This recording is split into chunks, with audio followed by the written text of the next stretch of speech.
But, you know, there are also people in Palestine who deserve to be heard as well, who are suffering, who are the victims of an incredible genocide that the world is in agreement with right now, that genocide should be shut down. That genocide is violating international law and human rights. And unfortunately, because of the inordinate amount of money, I think it's $100 million that AIPAC is spending in this election, we do not have an adequate discussion and a debate because it's become politically toxic to even speak out about this critical war that is murdering. It's not only some 38,000 people who've been killed, according to the journal The Lancet that just published last week. It's more like 180-some thousand that are actually being killed in this war. And if we have, you know, concerns about a right to life before birth, how about a right to life after birth? And slaughtering innocent children.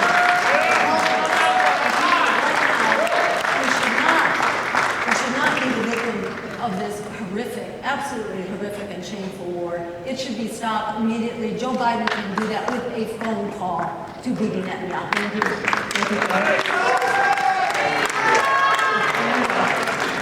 There's no chance in heaven or hell that Joe Biden could stop the war with one phone call to Netanyahu. Not a chance. It's not possible. But I digress. Should foreign lobby groups be allowed to donate to campaigns? Yeah, if we want to self-destruct, I think it's a great idea. No, of course not. But there's an overarching issue here, and that is that money has so utterly, completely corrupted our system of government, we may never recover from it. We are being controlled and manipulated by a handful of billionaires right now. That's what's going on. And any single one of us on this platform could kick Joe Biden's ass in a presidential race. We could win. Any single one of us could beat him. But what? We don't have the billions of dollars, hundreds of millions and billions being poured in to buy television and radio ads and newspaper ads and drop mailings and internet and all these things. It takes money to compete with money.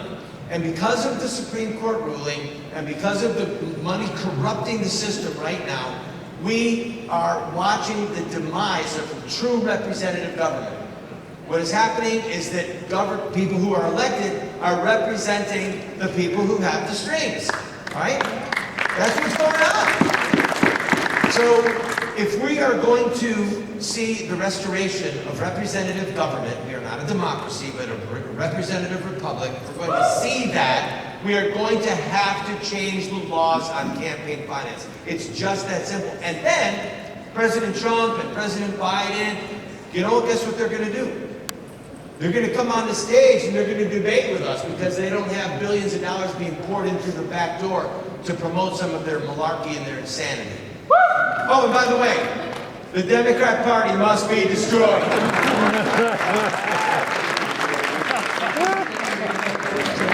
So I'm going to be frank and honest. Powerful interests have always controlled governments from the beginning of time. This is why government is immoral and why we should strike government down as much as possible.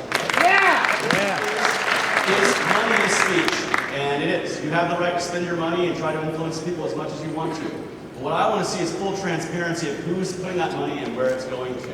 So if we should change anything, we should make the process more transparent to see who is buying and trading our congressmen. Now, when it comes to that, I want to be just as transparently exposed as much as anyone else. Because they are. They, like every other lobbying group, are trying to purchase influence via money in the electoral process.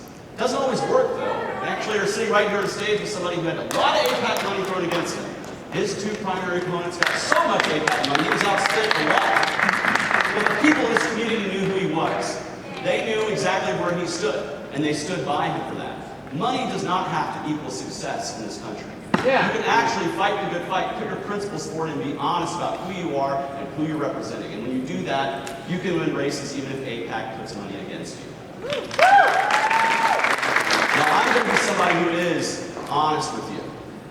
The truth is we do have too much money in politics. We have too many billionaires controlling things. But why is that? Because our government is so powerful and controls so many things that it attracts people who want to use their money and power to influence it. And they do so with the monopoly of force that government enjoys. I would much rather see government chopped down to size and see these people have to peddle their influence in a true free market without the monopoly of violence backing up, and see if their ideas can really stand the muster of a free market of ideas. I don't think many of them can, and I think that's why so many people are so interested in keeping the government large, abusive, and intrusive in our lives, because they know they can never win in a true level playing field. I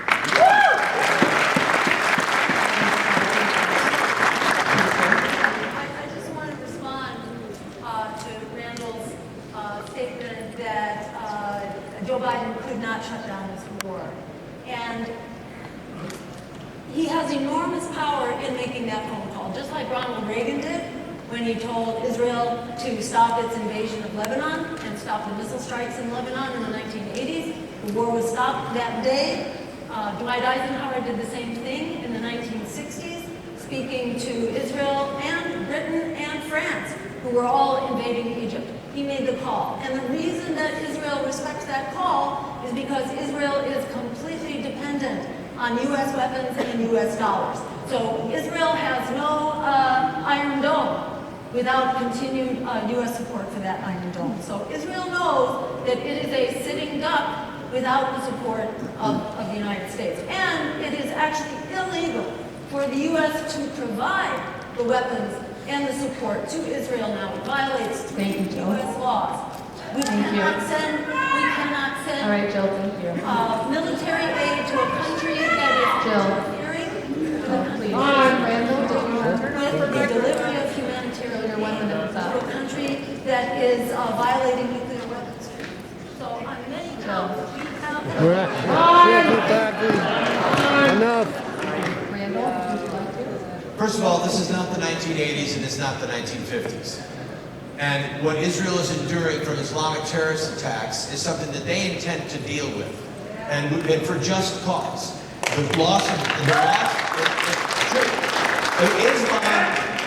philosophy and the creeds and the law, Sharia law of Islam, is the greatest threat to human liberty on the face of the earth. It dwarfs communism. I have a master's degree in international terrorism. I've spent years studying Islam, the history of Islam. It is a threat to the human race. I digress. That's not what I wanted to respond to. Just weights and measures. You know, you made a good point that transparency would be wonderful in elections, but you got people that are sitting there on their phone all day long. Do you really think that they're going to say, you know, I wonder who spent your money on that ad? Martha, go and look for me, honey. I want to know where that money came from. Is that the Koch brothers? No, they're not going to do that. We're being inundated with money, and having a little fix for full transparency, that is not going to correct the problem. It's a form of ongoing bribery. Thank you so much. Chase. I just have a quick rebuttal here. First thing I want to say is, you know, if we support life, right, my question is, you know, Israel has a right to respond to a terrorist attack. I think if that happened in our neighborhoods, any of us would want us to respond to it. But it's the nature of the response that so many people across this country are having a problem with. It should not cost tens of thousands of innocent people to seek justice for those who were killed on October 7th. That is not a just war. That is not a just action. It should be far more surgical if you're going to go after those who perpetrated October 7th. But my question is how many dead babies is it worth to justify October 7th? How many dead children are there in the state in Gaza right now that you feel is justified on the actions of what happened? I feel that one child being killed in an airstrike is too many. And here's the truth of it. I want the hostages released. I want to see hostages released. But what I also want to see is Israel to stop airstriking where the hostages are likely to be, because that will kill them. I would like to see kids stop being bombed. I would like to see true peace, and it does not come from capitulation to Israel's wishes and Netanyahu's government.